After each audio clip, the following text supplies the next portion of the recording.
Welcome to News 5 Everywhere.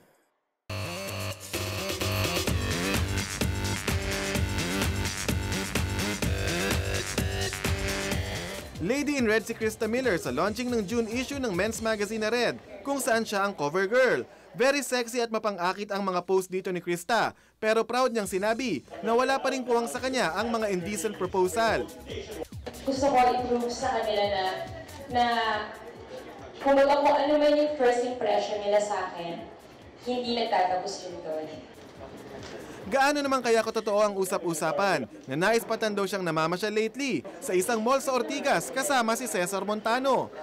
Tawa na lang ako dyan, hindi ko na para ano yun pa, pero hindi ako yun, sobrang hindi ako yun. Jeff Fernando, News 5. Be sure to come back. News 5 Everywhere. Copyright 2013.